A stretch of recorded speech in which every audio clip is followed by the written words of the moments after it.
Republicans got rolled in the fight over the minimum wage, but they staked out a position of opposition and dug in side by side with business owners in protest. Joining us now is Republican Keith Wheeler of the House 50th District from Oswego. Good to have you with us. Thank you very much. Appreciate being here. I believe Oswego is where the suburbs fade into the farms. It's just about that. My district I describe as where farm ground meets suburbia.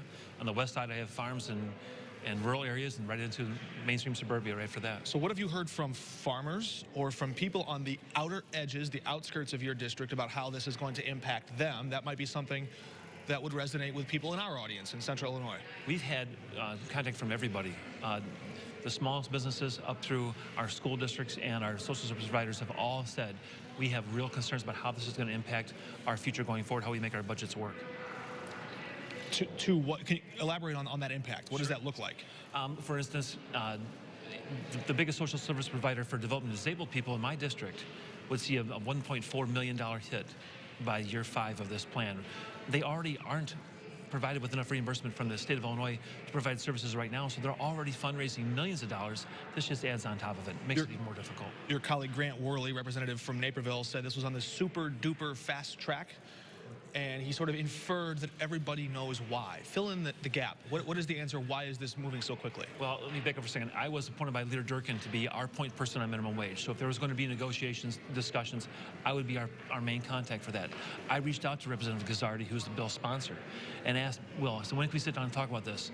I got a call back a couple days later saying, you know, we're really not going to have a chance to do that because the Senate sponsor and the governor's office really don't want to change this bill at all. I'm like, but our job in the House is actually to find the problems that we see in the bill, discuss those, make the appropriate changes, and pass it back. So when Governor Pritzker says this bill in its current form was a compromise, you say? We weren't at the table to compromise. We were not there. I was never invited to those discussions. Now, I understand they said they made some compromises that may have been based on Republican concepts or some of the business community's ideas, but that doesn't mean we had a full negotiation. There's much more we can do. Is income inequality a problem in your eyes that the state should fix? I think that income inequality is something that we can't necessarily fix directly with a single bill in Springfield. But with any number of bills, is it a problem? Is it a priority for House Republicans to fix income inequality? I would say yes, it is. It is. How do you do it?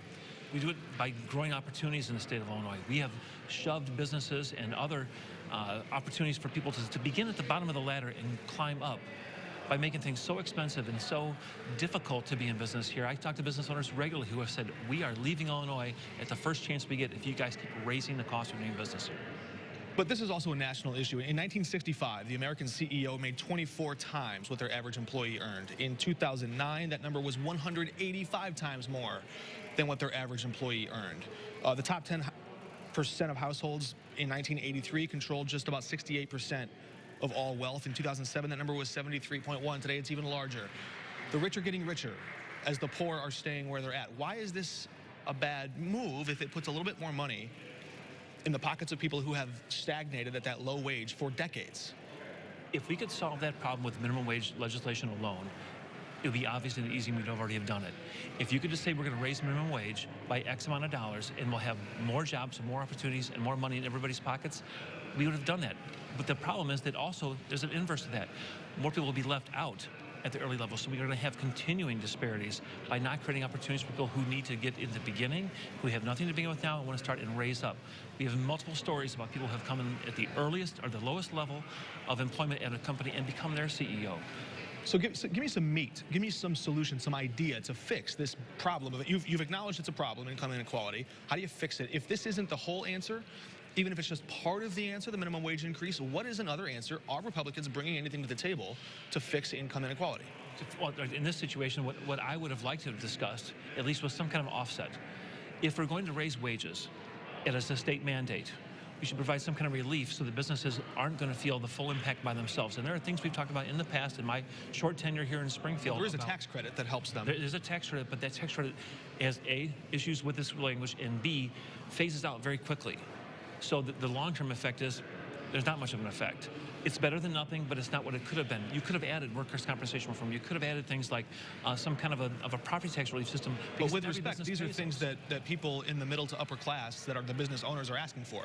I'm asking you, how do you fix income inequality for the people that are in poverty? Those seem to be two different answers. Opportunity. They have to have an opportunity. In my area where I live, the minimum wage is the same as for the entire state right now, 8.25. However, when my young men in my family wanted to go get jobs this last summer, the lowest offer they got was $11.50 an hour. There already is some progression in that direction. Is it enough? No. Is there a difference between a living wage and a minimum wage? Yes.